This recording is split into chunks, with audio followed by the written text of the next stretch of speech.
Bonjour les amis, j'espère que vous allez bien. Aujourd'hui nous allons parler donc des NFT, nous allons parler d'artistes qui s'intéressent de plus en plus à cet univers, que ce soit les NFT, les métaverses, tout ce qui est le gaming, play to earn. Et là on a l'article Coindesk qui titre que Eminem vient d'acheter un Bored Ape Yacht Club, un NFT pour 462 000 dollars.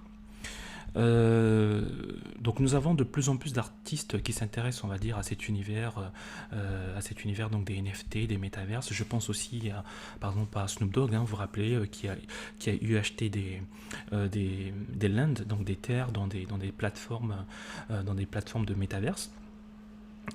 Également, je pense qu'on a Justin Bieber. On a Justin Bieber qui a eu à réaliser un show tout simplement dans un métaverse, donc un show 100% virtuel. Et là, on a Eminem, une autre célébrité, un grand rappeur américain, Eminem qui achète un Bored Ape Yacht Club pour 123,45 Ether. Ça l'a coûté 462 000 dollars. Et bien, il a acheté ça sur OpenSea. Alors on va aller voir à quoi ressemble ce NFT. Donc le voilà. Donc ça c'est le NFT qu'il a eu à acheter. Et sur OpenSea, on peut voir en bas. Donc là dans l'historique, vous voyez la transaction, donc 123,45 Ether, et on voit bien que c'était transféré donc à cette adresse, à ce nom qui est Shady Holdings. Et d'ailleurs je suis allé voir ce Shady Holdings justement, qui appartient à Eminem. Alors, je ne sais pas si ça appartient à Eminem ou à sa société. Bon, quand je vois Holdings, ça a l'air d'être une de ses sociétés. Mais dans tous les cas, ça l'appartient. Voilà. Et là, on peut voir qu'il en a pas mal. Donc là, alors on le retrouve. Alors, je ne sais pas si c'est celui-là, mais il me semble bien que c'est lui. Parce que, en fait, je doute sur le... non, c'est pas lui, sur le numéro, voilà. Donc le numéro, il faut faire toujours attention. Voilà, donc c'était bien ça, à 90,55, et là on a la joué à 26,48. Donc c'est pas la même chose. Alors je sais pas s'il en a acheté un nouveau, peut-être. Mais déjà on voit que c'est pas du Bored. Et donc là c'est bien du Bored Ape Yacht Club. Ici on le voit, contrairement ici où on voit grande part, donc c'est autre chose encore. Voilà. Donc il faut faire attention parce que vous avez énormément donc des NFT. Mais par contre, vous voyez qu'il en a pas mal. Il en a quand même pas mal dans son portefeuille. En tout cas, sa holdings, on a pas mal de NFT. Donc vous voyez, donc il y a pas mal d'artistes qui s'intéressent de plus en plus on va dire, à cet univers. Et sur son profil Twitter, il a également changé. Il a changé l'image de son profil Twitter pour mettre évidemment le NFT qui vient donc d'acheter. Alors, ce qui est marrant un peu dans l'histoire, c'est que la personne à qui il a acheté ça, donc elle s'appelait, donc c'était ça, Guy Gheza. Je sais pas si je prononce bien, Guy Gheza. Et cette personne-là, on la retrouve ici, si je ne me trompe pas, c'est celle-là qu'on a vue là. Voilà, c'est bien ça. Donc on voyait Guy Gheza, voilà, qui est transféré à Guy Vault, et de Guy Vault a transféré à Shady. Ok. Et donc la personne, elle était contente, tout simplement, que Eminem lui ait acheté le NFT qu'il ou elle, en tout cas, possédait. Mais ici, on voit he works, donc c'est plus un homme, he. Donc ce mec, en tout cas, donc cet homme, était content qu'Eminem puisse l'acheter son NFT. Et là, vous voyez, dans un tweet, il répondait Eminem pour déjà qu'il était content. Donc, thank you Eminem for buying my ape and joining the club. Donc là, il remercie au moins Eminem d'avoir acheté son NFT et d'avoir rejoint donc le club ainsi. Mais par contre, regardez, il titre que en fait, il demandait d'Eminem que ce serait pas mal si Eminem lui laissait écrire un petit couplet dans son prochain single. Voilà, donc c'est une histoire qui m'a un peu fait rigoler, mais c'est toujours bien de voir de bonnes publicités sur cet écosystème des NFT, même si je ne vais pas discuter avec vous sur le prix. Est-ce que ce Bored Ape Yacht Club vaut vraiment les 462 000?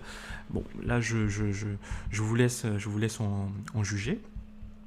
Mais effectivement, ce qu'il faut remarquer également, c'est que sur les Bored Ape Yacht Club, le floor price, ce qui veut dire le prix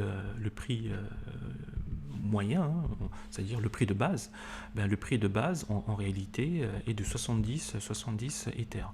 Et 70 Ethers, quand on fait une petite conversion, 70 Ethers, à l'heure où je tourne la vidéo, 70 Ethers, on est à 265 485 000 dollars. Hein, donc 265 485 000 dollars. Et donc Eminem l'a acheté un peu plus cher, hein, 400 et quelques. Donc voilà, mais bon, de toute façon, voilà, s'il achète un peu plus cher, non seulement on connaît tous un peu maintenant la chanson derrière, hein, c'est que voilà, les artistes achètent ça non seulement parce que derrière vous avez plein d'avantages, en tout cas les personnes qui détiennent ça appartiennent à un club, à un cercle, donc hyper, je vais pas dire fermé, mais bon, c'est un cercle où les détenteurs donc de ce type de passe, généralement vont se rencontrer, voilà, faire plein d'activités, peut-être du networking également.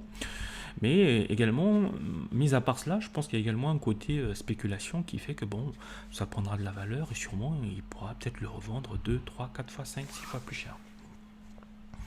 Donc voilà, ensuite, vous voyez, de toute façon, pour continuer dans cet univers-là, de tout ce qui est NFT, voilà, on a également Nike, hein. Donc on avait Nike qui se lançait donc clairement donc dans le métaverse en rachetant par exemple les sneakers sous forme donc de NFT, donc de RTFK.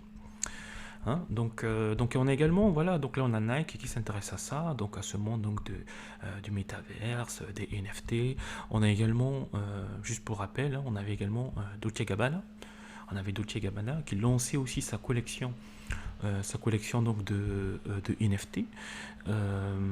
Voilà, donc il disait, donc le lancement donc sera donc co-dirigé donc par UNX, donc UNXD, une plateforme donc de marché NFT donc basée sur Polygon. Voilà. Donc voilà, donc nous avons donc la collection sera intitulée donc Colesiane Genesis, hein, Colesiane Genesis ou Genesis Collection. Voilà, tout simplement. Donc voilà, on a pas mal, donc on a le luxe qui s'intéresse à ça, on a Nike, on a NFT, on a plutôt Eminem, on a Snoop Dogg, on a pas mal d'acteurs on va dire, énormément d'artistes et des grands acteurs du luxe et aussi du sport qui s'intéressent énormément à tout ce qui est NFT, à tout ce qui est gaming. Donc je pense voilà, c'est un secteur qui aujourd'hui, on va dire, a une bonne pub, hein, aujourd'hui a une bonne pub hein, de la part donc de ces grands acteurs, ne serait-ce que du sport, du luxe et de la musique. Donc cela fait toujours une bonne publicité pour cet univers. Alors, on va terminer avec cet article du président du Salvador. Donc, le président du Salvador, il partage ses 5 prédictions sur le Bitcoin pour 2022. Donc, c'est Nayib Bukele. Donc, et pour Nayib Bukele, en fait, il prédit que 2 pays supplémentaires donc, vont adopter le Bitcoin comme monnaie légale au cours donc, de 2022. Donc attention, hein, donc là on parle des prédictions du président du Salvador. Hein, donc voilà, ça n'engage que lui, mais c'est toujours bien de se renseigner, de voir ce que les autres en pensent de la part de cet écosystème. Alors ici c'est vrai donc il prédit que donc 2 autres pays adopteront donc le Bitcoin donc, comme monnaie légale donc en 2022. Donc le Salvador était l'une des rares nations non américaines à utiliser donc le dollar comme monnaie officielle. D'autres pays sont dans cette situation tels que le Panama, l'Équateur ou la Somalie. Donc on se rappelle tous que en fait Nayib Bukele, donc là il a lancé un plan de construire une ville qui sera entièrement on va dire qui va utiliser à 100% donc le Bitcoin, hein, il a lancé le Bitcoin City carrément, donc son nom l'indique, hein, Bitcoin City et Volcano Bonds.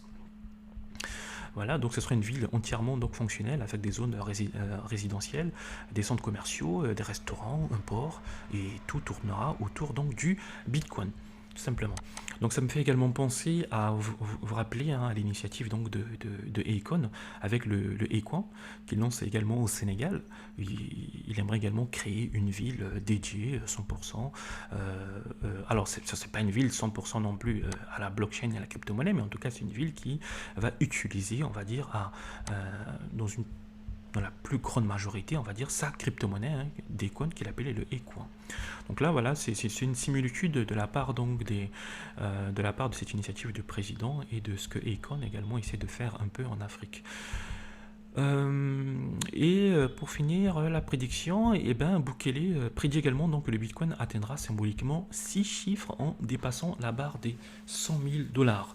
Bon, voilà, toutefois, ce n'est pas un conseil d'investissement, hein, donc là, ce sont les prédictions du président, mais voilà, on va vous rappeler hein, ce qui s'est passé là, juste en fin 2021. Il y avait énormément de spéculations au fait qu'on aurait dû casser la barre des 100 000 $ en 2021, ce qui n'a pas été fait.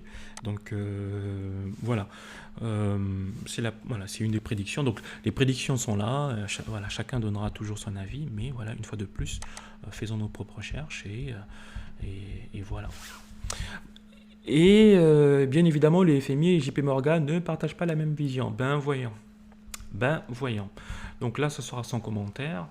Voilà les amis, ben dites-moi ce que vous en pensez finalement de cet achat donc en fait d'Eminem hein, ou bien des artistes en général qui s'intéressent énormément maintenant à cet univers donc des NFT. Selon vous, ils s'intéressent-ils à cela pour de la spéculation ou juste